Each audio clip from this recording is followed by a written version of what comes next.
வாங்க இன்னைக்கு இன்னொரு ரெசிபியில் மீட் பண்ணலாம். இது வந்து சொத்தம் வறுவல் இல்லைன்னா மசாலா கூட சொல்லலாம். இன்னைக்கு நான் எடுத்திருக்கிறது இந்த மாதிரி சின்ன சின்ன சொத்தம். நீங்கள் பெரிய சொத்தவங்க கூட நார்மலாக செய்யலாம்.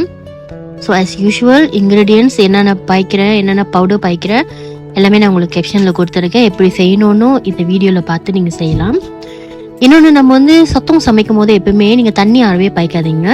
அப்படி அதில் ரொம்ப தண்ணி வந்து ரிலீஸ் ஆகுற மாரி இருந்துச்சுன்னா நீங்கள் அதுக்கு முன்னாடி ஒரு பேனில் வந்து சொத்தங்க போட்டு அதை நல்லா நீங்கள் வறுத்தீங்கன்னா அந்த தண்ணிலாம் வந்துட்ட பிறகு கூட நீங்கள் சொத்தங்க எடுத்து தனியாக அந்தமாதிரி மசாலா செய்யலாம். பட் என்னன்னா அந்த ஸ்வீட்டோட ருசி போன மாரி இருக்கும். ஸோ அதனால நான் வந்து அந்த மாதிரிலாம் செய்யாமல் நான் இதே மெத்தடில் ஃபாலோ பண்ணி செய்வேன். உங்களுக்கு வேணும்னா எந்த மாரி வசதியாக இருக்கோ அப்படி நீங்கள் செஞ்சுக்கோங்க. பட் தண்ணி மட்டும் அறவே ஊற்றிடாதீங்க. சொத்தவங்களை நல்லா வடிகட்டிடுங்க. வடிகட்டி நல்லா ட்ராயாக எடுத்து நீங்கள் செய்யணும். ஸோ உங்களுக்கும் வந்து இந்தமாரி செஞ்சு சாப்பிட ஆசையாக இருந்தால், பிடிச்சிருந்தா நீங்கள் ட்ரை பண்ணி பாருங்கள். இது பருப்பு கறி, ரசம் இதெல்லாம் ஒரு பெஸ்ட் கொம்போ.